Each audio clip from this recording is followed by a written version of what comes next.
nonstop Vikings talk. It's Purple Daily on Score North and ScoreNorth.com. Purple Daily, presented by Surly Brewing Company.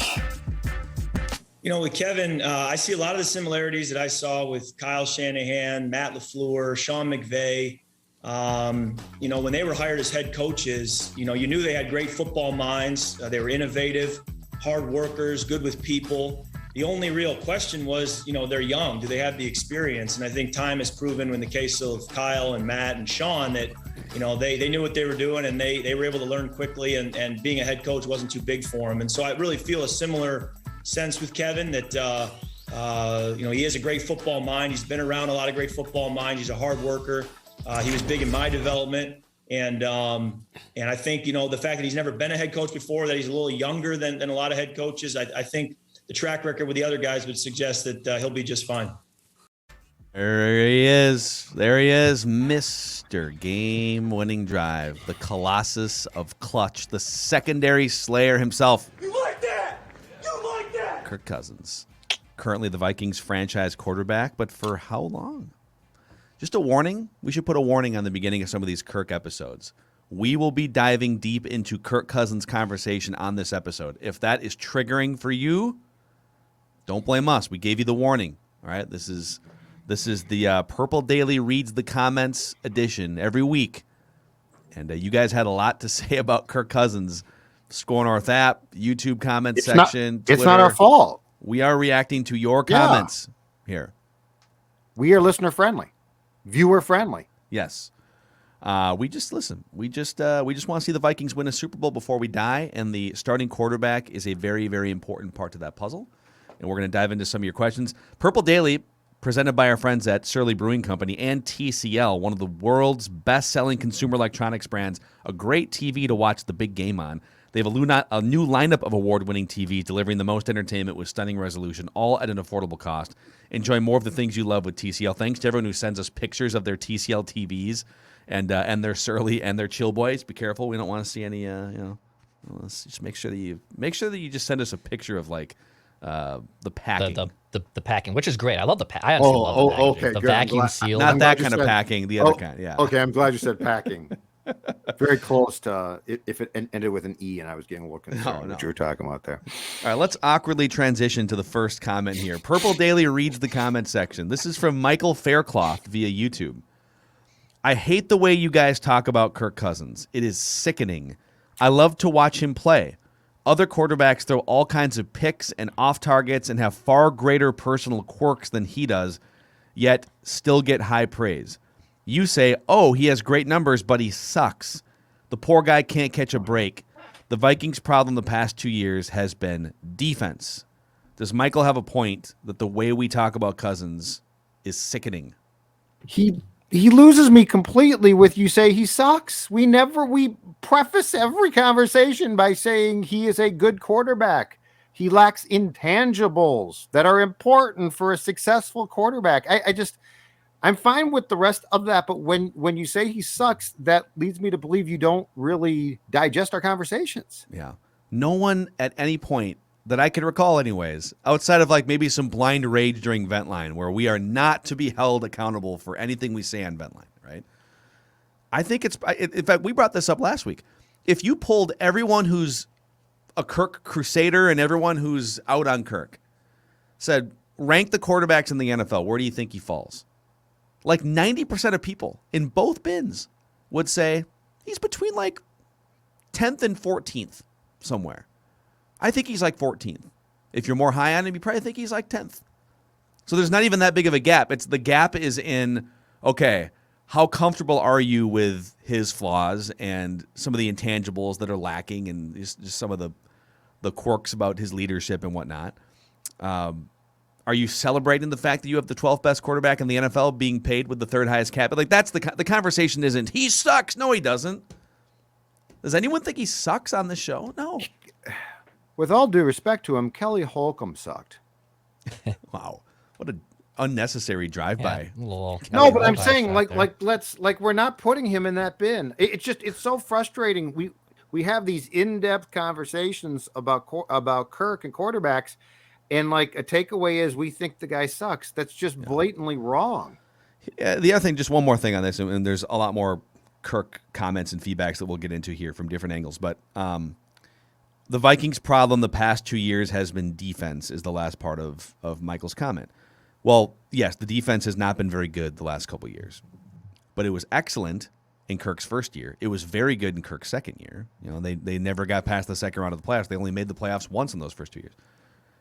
And how about this? If you look at the offense this year and the impact that the offense may have on the defense, people always think of there's offense and there's defense, and they don't consider how the two play off of each other. If you have a great offense and you're constantly taking big leads on teams, your defense can pin its ears back and go after the opposing team's quarterback, right? Like the Vikings offense last year led the NFL in 3-and-outs. They ranked just 20th in total first downs gained as an offense.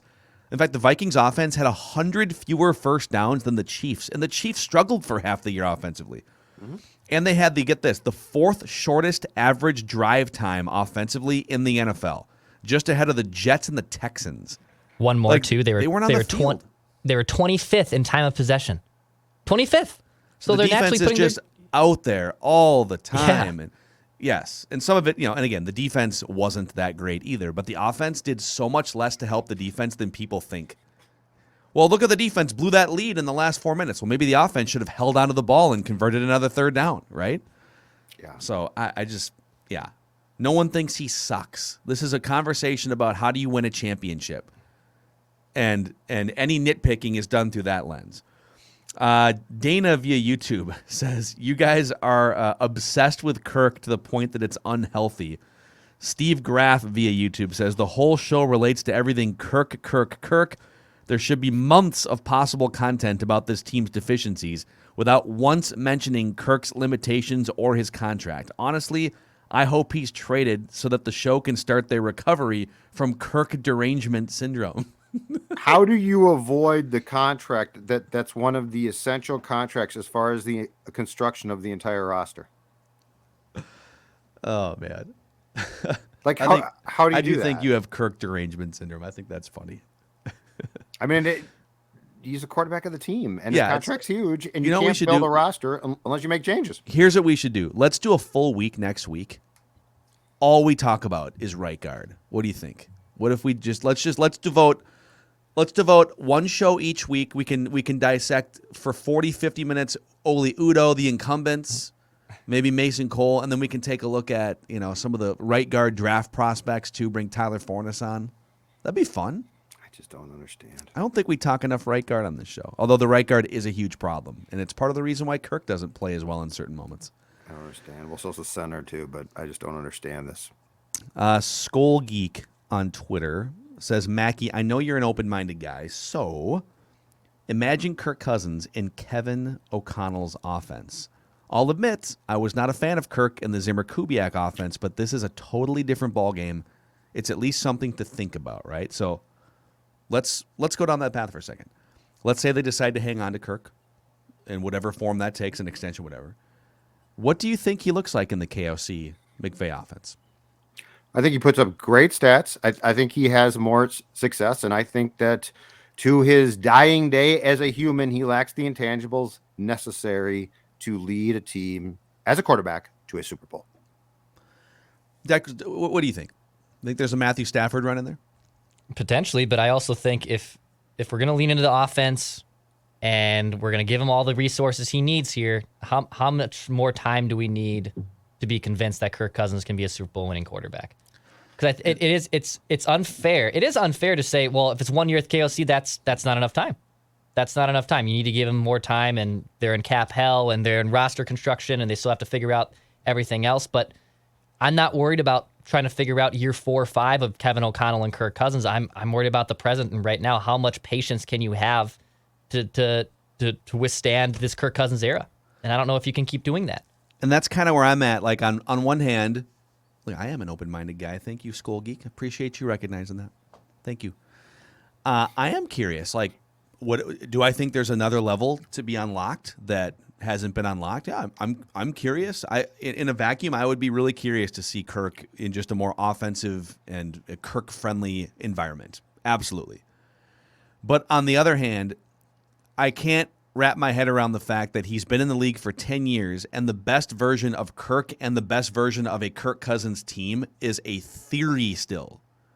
It is a concept that we keep reaching for, right? Well, what if this, but if this, but if that? Yes. You know, Joe Burrow has a lot of if this, if that. He's playing in the Super Bowl on Sunday, right? Yeah, yes. You know, and that's the weird thing about Cousins. He already was in the McVay offense. Yes, thank you. In Washington. But then you'll get a tweet back with, well, look at who he played with, and or I think his year with O'Connell in 2017, I honestly got a tweet with, look at who his receivers were. Well, okay. I mean, but there's always something. They had Jordan Reed was one of the best pass catching tight ends. And there's Pierre Garçon was a really good receiver. Yes, but you're right. He played with these people before. He was in the McVay KOC offense for multiple years in Washington. You can say, okay, but like, what about the weapons in the defense? Okay, well, let's talk Vikings for a second. All kinds of weapons when he got that starting job with the Vikings, and the first 2 years of the Vikings run, top 5 and top 10 defenses. Right. So like, you can go through every single stop throughout 10 years and 7-8 years as a starter, and you can say he's had McVay, Kevin O'Connell, Kyle Shanahan at one point. He's had top 10, top 5 defenses at one point for a couple of years, and he's had top Pro Bowl caliber weapons. Right, but he hasn't had all those things all at once. Who does? Well, who does? And sorry, I can't win unless you give me a top 5 defense, the best possible coaches, and the best weapons. Then why am I paying you $40 million to the cap, or last year $31 million? And explain it. And Joe Burrow's greatest attribute as a human is not his quarterback play, because Kirk has that too. It's his wiring. Like we just don't. And I know it's not technically quantifiable, but Kirk Cousins is a bottom five mentally wired quarterback in this league. Look at how he handles when push comes to shove, and I'm talking his entire career, and I don't care what's going wrong. Moments of crisis. When push comes to shove, he struggles. He struggles. And you'll say, but he beat Detroit. And I'll say, but he beat Detroit. That's a very good point. It's the Lions on your home turf. But look at what Kirk does when he is put up against it. Like literally, the litmus test for a quarterback should be this. We want you to face as much adversity as possible. What can you do? And you're going to fail at times. I get that. But what you're going to do, Joe Burrow got sacked 9 times. And he kept getting up and saying, let's go, let's go, let's go. And it was defiance. And it wasn't. And the problem with you like that is like everything with Kirk, it's a fake. That's fake. You like that? That's a fake defiance. That is, I thought of this. I'm scripting it out.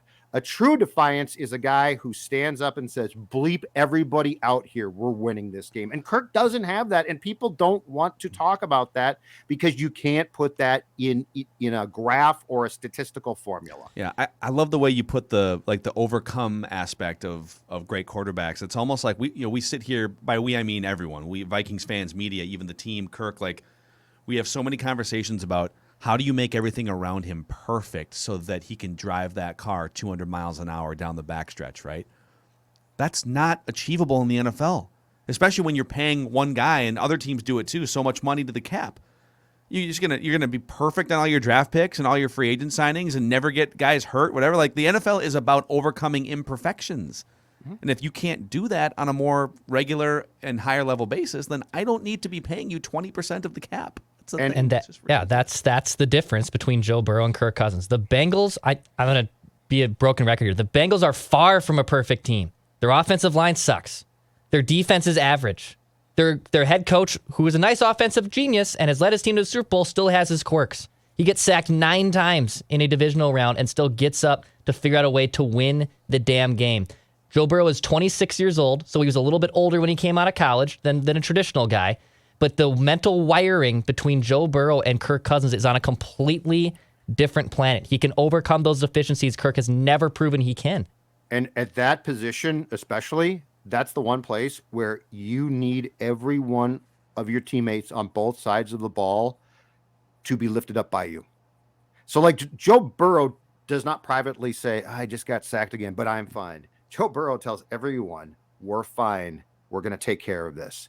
People laugh at you and say it's not. Oh, so now it's Kirk's fault that the defense was bad. Honestly, not fully his fault. But there's a tone to be set, and the offense not converting first downs and finishing first and 3 and outs. There's a chain and a ripple effect here, of course. But I mean, he is a bottom 5 mentally wired QB, because if he was not, he would be great. And the teams would win more. 100%. But I mean, there is nothing, in my opinion, there is nothing physically like, yes, his pocket presence is not great, but there's no like one thing that's like, well, Kirk is destined to fail because he can't do this. Kirk is destined to fail because he has zero ability to lift things up and to have the empowerment of, okay, we're fine. You know, Favre had that in spades. Like, for all Favre did well, his greatest attribute, I always thought, was when he said, screw it, we're going to win. And he didn't win it all the time, but he won enough that it became really impressive. Yeah. I mean, Kirk doesn't have that. It just drives me so nuts. It's like this dude's about to turn 34 years old. Again, he has had all these genius offensive-minded coaches that we talk about around the NFL, and the up-and-comers like LaFleur, McVay, KOC, Shanahan. He's literally had all of them in Washington. They didn't do anything, right? They didn't win a playoff game. Okay, yeah, but like the weapons and the defense. Okay, well, Vikings have a top 5, top 10 defense for a couple years, coming off a 13-3 season and a bunch of weapons. Okay. No, never made it past the second round of the playoffs. It doesn't. None of it matters. His teams are always 500. None of it matters. I just don't know how much more there is to litigate there. Ryan, but we're going to litigate some more here because I love Ryan, this term. Litigate's a great term. That's a good one. Before we get to some more of these, actually, let's talk about our friends at St. Thomas here. So if you're a basketball fan, so St. Thomas, by the way, you can find St. Thomas basketball hockey games on Score North Radio in the Twin Cities, AM 1500, and the Score North app. They're taking on the North Dakota State Bison in a Summit League matchup Saturday, this weekend here. And they're one of the most fun teams to watch in college basketball. They're D1 for the first time. 3-pointers and ball movement, and it's a blast. So TommySports.com to buy your tickets for Saturday night's game against NDSU. TommySports.com. I know what Judd's drinking for the big game on Sunday. He's probably going to have his Surly hard hat on with the 2 cans of Surly on each side. How'd you know? And straws? It's going to be great. And in both sides, you know what? I'm going to have my favorite Surly brewing product, Surly Furious IPA, because darn it, there is nothing better than enjoying the big game with the big beer. And the big beer, no question. Surly Furious IPA, the best one around in particular. Enjoy it responsibly, but if you're sitting on your couch, go right ahead and have a few. Have that 6-pack right by your side. All right, so Ryan Letty here via Twitter says, having the best quarterback, so he's referring to if Aaron Rodgers leaves. Having the best quarterback in the division is a bad thing, according to experts like Mackey and Judd. What are your thoughts on this? So he's obviously, mocking us and whatnot, but let's say Aaron Rodgers gets traded next week. Okay? What is there a point to be made that, man, we were thinking about trading Kirk, but holy crap. He's by far the best quarterback left in this division. No, 0. You're trying to build a championship team. And if you allow yourself to be swayed by what a division opponent is doing, then your eye is on, can we win the division and get in the playoffs and maybe make a run with Kirk playing quarterback? I want this team now with a new coach and GM to have their eye on the prize. And the prize is not the North. The prize is not a playoff berth. The prize is not a playoff win. The prize is a playoff run to the Super Bowl. So, no, I'm not again going to be held captive by what is going on with the Packers. I'm tired of that. I think it's a losing mentality ultimately. Like, it appears at first like it's not, but in my opinion, it definitely is. So, no, I am going to be swayed by one thing, and that is, what should the Minnesota Vikings do to try and get a Lombardi trophy? What about you, Dax? Where are you at? That entire mindset's like if you were going car shopping and there's the best used car on the lot. Well, there's other car lots out there that you can find another car. Like, just because you're accepting that, well, this is the best one, I guess. Like, I guess we'll just take it because everything else is bad and the other cars are now gone. Like, explore your other options. You don't just have to be married to the one car that's on the lot. You don't have to be married to the one quarterback by default that's the best in the division. I think you should be looking to make the best chances of your roster and also not be worrying about what the hell else is happening in the North. Because also the Vikings are far from a perfect team. That best case scenario, I think the Vikings still only win the division with 9 or 10 games if Aaron Rodgers is gone. So there's so much more to the piece of pie there. Yeah, I guess I'm all for looking around and seeing if there's an easy path to a home playoff game or something, but I just don't know that the bar should be Jordan Love, Justin Fields, and Jared Goff. Like the bar you're trying to clear as an organization is not your divisional bar.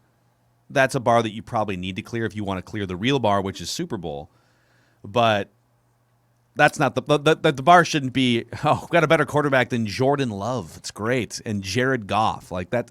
You could argue that if Aaron Rodgers leaves, the quarterback bar in the NFC North is as low as any division in the NFL. Yeah.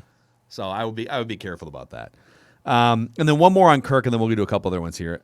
Aram Ceruni via the Score North app. Here is the logical fallacy of Cousins Crusaders. They argue it's crazy to trade Cousins because your chances of hitting on a quarterback in a draft pick are so low, right? Well, you trade him, and now you're just you're taking a gamble. You could wind up with a Christian Ponder. Yet they want to extend Kirk and, quote, load up on the defense, which, given the salary cap situation, basically means you have to hit on every defensive draft pick. The same draft pick gambles that you fear on the quarterback side, you are now relying on the defensive side. Love it.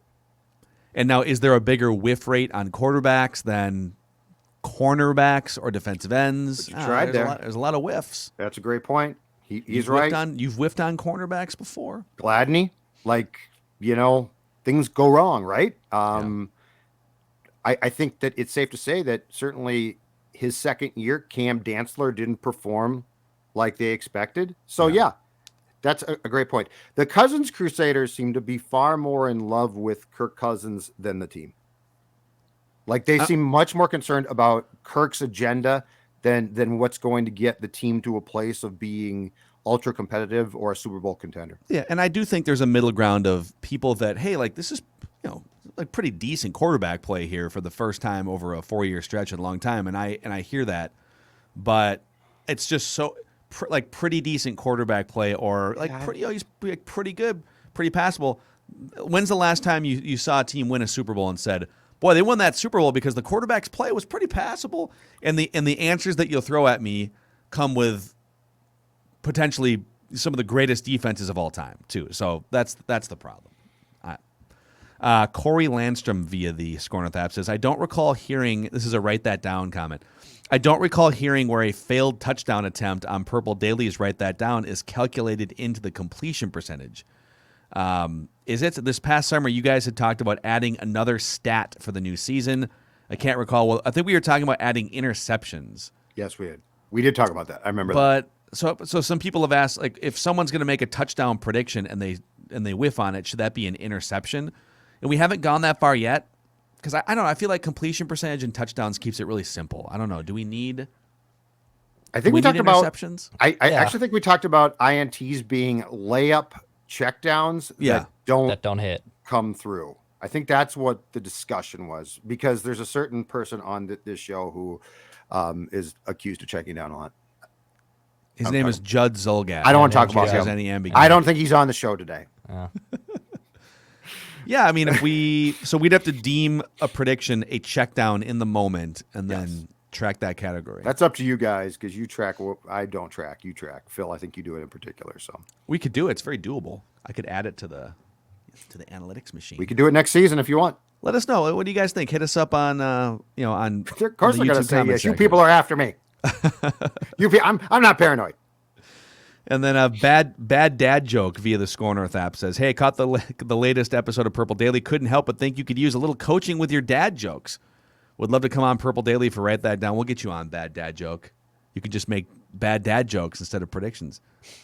But I feel like my dad jokes have been pretty awesome this week.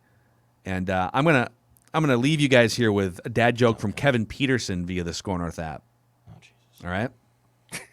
And this dad joke is presented by Federated Mutual Insurance Company. Are you sure they want to do this? Here to help your business reach new levels of success. All right. You already have a pretty damn good business. All right. That's why you wake up every morning, you're excited about it. But there's another level, and there are risks out there to fend off. And that's where Federated specializes for over 100 years. Risk management resources, tools, people.